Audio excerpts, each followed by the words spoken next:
প্রিয় দর্শক, প্রীতি এবং শুভেচ্ছা নিন। সাজ্জাদ কাদির এই মুহূর্তে আপনাদের সামনে কথা বলতে এসেছি। 19 জানুয়ারি শেখ হাসিনার ভার্চুয়াল বক্তব্যে সারা দেশের আওয়ামী লীগ নেতাকর্মীরা কি পেল, এই প্রসঙ্গটি নিয়ে কথা বলবো। আমি যদি শুরুতেই কথাটি বলি, এভাবে শুনতে অনেকের কাছে খারাপ শোনাবে, বিশেষ করে যারা আওয়ামী লীগ করেন, যে আসলে সারা দেশের তৃণমূল নেতা কর্মীরা কিছুই পায়নি। কেন পায়নি? শেখ হাসিনা 19 জানুয়ারি সন্ধে 6টায় ভাষণ দেবেন, আওয়ামী লীগ নেতা কর্মীদের উদ্দেশ্যে ভাষণ দেবেন, এমন একটি বার্তা গত প্রায় 7 থেকে 10 দিন ধরে বিভিন্ন মিডিয়ায়, বিভিন্ন গণমাধ্যমে প্রচার হয়ে আসছে। এমনকি আন্তর্জাতিক গণমাধ্যম বিবিসিতে পর্যন্ত প্রচার হয়ে এসছে। কিন্তু বাস্তবতা হলো, বাস্তবে নেতাকর্মীরা এদিন সন্ধে 6টায় কিংবা দিনের বিভিন্ন সময়ে শেখ হাসিনার বক্তব্য কোথাও কি পেয়েছেন? কোথাও কি শুনেছেন? শোনেননি, পৌঁছেনি। সারা দেশের নেতাকর্মীদের কাছে এই বক্তব্যটি পৌঁছেনি। অথচ যেটি জানা যাচ্ছে যে শেখ হাসিনা এই 19 জানুয়ারি পৃথিবীর 3 প্রান্তে 3টি দেশের সমাবেশে, প্রবাসী বাংলাদেশিদের সমাবেশে ভাষণ দিয়েছেন। এই ভাষণ যে দেবেন, এটি কয়েকদিন ধরে সামাজিক যোগাযোগ মাধ্যমগুলো থেকে প্রচার করা হচ্ছিল। আমি খানিক আগে বললাম যে বিভিন্ন গণমাধ্যমে প্রচার করা হচ্ছিল, এমনকি আন্তর্জাতিক গণমাধ্যম বিবিসিতেও প্রচার করা হয়েছে। 19 জানুয়ারি রোববার ছাত্র জনতার অভ্যুত্থানে ক্ষমতাচ্যুত শেখ হাসিনা জাতির উদ্দেশ্যে দিক নির্দেশনামূলক বক্তব্য দেবেন, এমন প্রচার ছিল। গত বৃহস্পতিবার আওয়ামী লীগের ভেরিফাইড ফেসবুক পেজ ও ইমেলে পাঠানো বিজ্ঞপ্তির মাধ্যমেও এই বিষয়টি নিশ্চিত করা হয়েছিল। সেই সংবাদ বিজ্ঞপ্তিতে বলা হয়, শেখ হাসিনা নিয়মিত বিরতিতে দলের নেতাকর্মী ও দেশবাসীর উদ্দেশ্যে বক্তব্য ও প্রয়োজনীয় নির্দেশনা প্রদান করছেন। এরই ধারাবাহিকতায় আগামী 19 জানুয়ারি দুপুর 12টায় দক্ষিণ কোরিয়া আওয়ামী লীগ, সন্ধে 6:30টায় দক্ষিণ আফ্রিকা এবং রাত 9:30টায় ফ্রাঙ্কফুর্ট জার্মানি আওয়ামী লীগ নেতাদের সঙ্গে মত বিনিময় সভায় বক্তব্য দেবেন, এমন বার্তা ভেরিফাইড ফেসবুক পেজ থেকেও দেওয়া হয়েছে। কিন্তু আমাকে সারা দেশের বহু মানুষ, আমি আওয়ামী লীগের কেউ নই, কিন্তু আওয়ামী লীগ সবার হতে হবে। যারা আওয়ামী লীগ করেন তারা মনে করেন যে আওয়ামী লীগ শুধু তাদের, কেউ মনে করেন আওয়ামী লীগ কারো বাবা দাদার। এই ধারণাগুলো থেকে বেরিয়ে আসতে হবে। আমি যেটি বলছিলাম যে আমি আওয়ামী লীগের কেউ নই, কিন্তু তারপরেও আমি যেহেতু রাজনীতি নিয়ে কথা বলছি, বিভিন্ন রাজনৈতিক দল বা আওয়ামী লীগ নিয়েও কথা বলছি, এবং আওয়ামী লীগের পক্ষে আওয়ামী লীগ ঘুরে দাঁড়াক, আওয়ামী লীগ উঠে দাঁড়াক, সেজন্য যেহেতু আওয়ামী লীগ জামাতের নেতার ভাষায়, জামাতের আমিরের শফিকুর রহমানের ভাষায় বলতে হয়, আওয়ামী লীগ এই মুহূর্তে মজলুম। আমি মজলুমের পক্ষে, আমি ব্যক্তি যদি মজলুম থাকে তারও পক্ষে সবসময় অবস্থান আমার থাকে।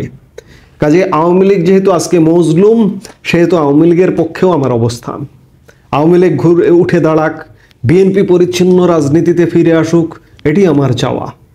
তো সেই জায়গায় 19 জানুয়ারি নেতা কর্মীরা সারা বাংলাদেশের বক্তব্য, শেখ হাসিনার নির্দেশনামূলক বক্তব্য খুঁজে পাচ্ছেন না।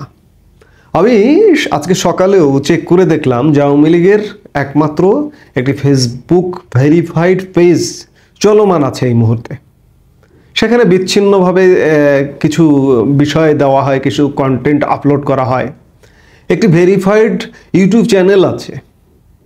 ইউটিউব চ্যানেল এবং ফেসবুক পেজেও সাবেক প্রধানমন্ত্রী শেখ হাসিনার বক্তব্যের কোনো ভিডিও বা অডিও ফুটেজ কোথাও পাওয়া যায়নি। আসলে কি হচ্ছে? এগুলো কে চালাচ্ছে? মানে সরাসরি রাজনীতিতে নেই, ফিজিক্যালি রাজনীতিতে নেই, কিন্তু ভার্চুয়াল রাজনীতি তো করা যায় এই মুহূর্তে। আওয়ামী লীগ আধুনিক, স্মার্ট, আধুনিক মানুষজন আওয়ামী লীগ করেন, আওয়ামী লীগ সমর্থন করেন, কিন্তু আওয়ামী লীগের ডিজিটাল প্ল্যাটফর্মের চেয়ে যাদেরকে আমরা পিছিয়ে পড়া বলি, জামায়াতে ইসলামী বা শিবির, তাদের ডিজিটাল প্ল্যাটফর্ম অনেক অনেক উঁচুতে অবস্থান, তাদের কর্মকাণ্ড অনেক উঁচুতে। সেই জায়গায় আওয়ামী লীগ কোথায়? এই যে সারা দেশের যে নেতা কর্মীদের হতাশ করা হলো, এভাবে কতবার হতাশ করবেন? আমি বিভিন্ন বক্তব্যে বলি যে আওয়ামী লীগ জনপ্রিয়তায় ফিরছে, কিন্তু এই জনপ্রিয়তাকে আওয়ামী লীগ তার সাংগঠনিক ক্ষমতা দিয়ে, সাংগঠনিক যোগ্যতা দিয়ে, অ্যাকচুয়াল ভার্চুয়াল ক্ষমতা দিয়ে এটি ক্যাশ করতে পারবে কিনা, আমি সে ব্যাপারে এই মুহূর্তে সন্দেহ প্রকাশ করছি। কারণ একটি আহ্বান করছেন, আহ্বানটি বাস্তবায়ন হচ্ছে না। শেখ হাসিনা বক্তব্য দিয়েছেন, আমি দুই এক জায়গায় হয়তো দেখলাম বিচ্ছিন্নভাবে, কিন্তু সেগুলো আওয়ামী লীগের যে বিশ্বস্ত জায়গা, আওয়ামী লীগের নিজেদের verified YouTube channel, verified Facebook page, সেগুলোতে আপলোড করা হয়নি। সেগুলো হচ্ছে নির্ভরযোগ্য ঠিকানা, আওয়ামী লীগ নেতাকর্মীদের জন্য ঠিকানা হতে পারে এই মুহূর্তে। সরাসরি অফিসে ঠিকানা নেই, সারা দেশের অফিসগুলো ভাঙ্গা, সেই জায়গায় এই ডিজিটাল প্ল্যাটফর্মটা হতে পারে আওয়ামী লীগের সারা দেশের নেতাকর্মীদের জন্য অন্যতম প্রধানতম জায়গা। কিন্তু সারা দেশের নেতাকর্মীরা হতাশ। এই হতাশার কতবার এইভাবে যত হতাশ করবেন, এই যে জনপ্রিয়তা, আমি গতকালকের বক্তব্যেও বলেছি, আওয়ামী লীগের তুমুল জনপ্রিয়তা অনলাইন অফলাইন জরিপে তো আছেই। বিভিন্ন পেশাজীবী সংগঠনের যে নির্বাচনগুলো হচ্ছে, সেগুলোতে আওয়ামী লীগ বিপুল ভোটে বিজয়ী হয়ে আসছে। আমি গতকালকে বলেছি যে বাংলাদেশ ব্যাংক অফিসার্স ওয়েলফেয়ার কল্যাণ সমিতি কিংবা সিলেট আইনজীবী সমিতি, গত বৃহস্পতিবারে যে নির্বাচনটি হয়েছিল, কিন্তু এই জনপ্রিয়তাটাকে ক্যাশ করা বা জনপ্রিয়তাটাকে পুঁজি করে ঘরে তোলা, এটির জন্য তো কাজ করতে হবে, এটির জন্য তো কাজ করা প্রয়োজন। আওয়ামী লীগ নেতা কর্মীদের কাউকে তো এই মুহূর্তে পাওয়া কঠিন, এমনকি তাদের ফোনগুলোও বন্ধ আছে, দেশে যারা আছে তাদের ফোনগুলোও বন্ধ আছে।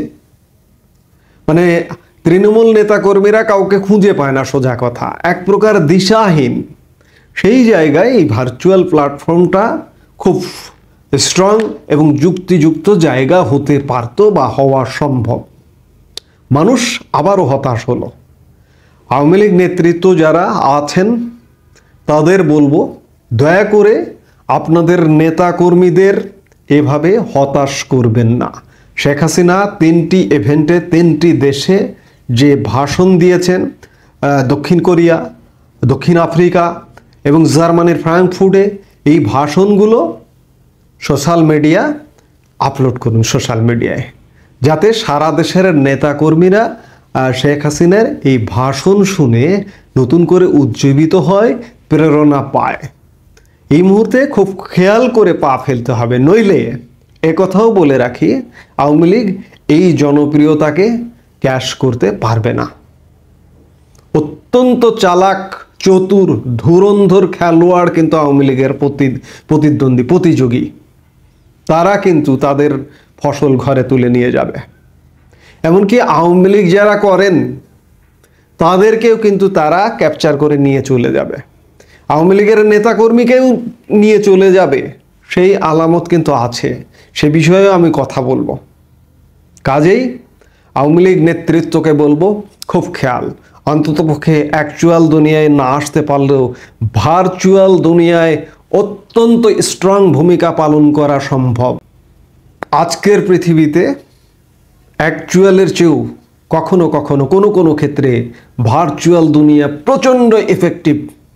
ভোটের সিনারি পর্যন্ত চেঞ্জ করে ফেলা সম্ভব এই ভার্চুয়াল দুনিয়াতে। কাজেই আওয়ামী লীগ নেতৃত্বকে আবারও বলতে চায়, খুব খেয়াল করে পা ফেলুন, যাতে পাটা ফসকে পিছলে না পড়েন। এই মুহূর্তে এ পর্যন্তই। সবাই ভালো থাকুন, সুস্থ থাকুন।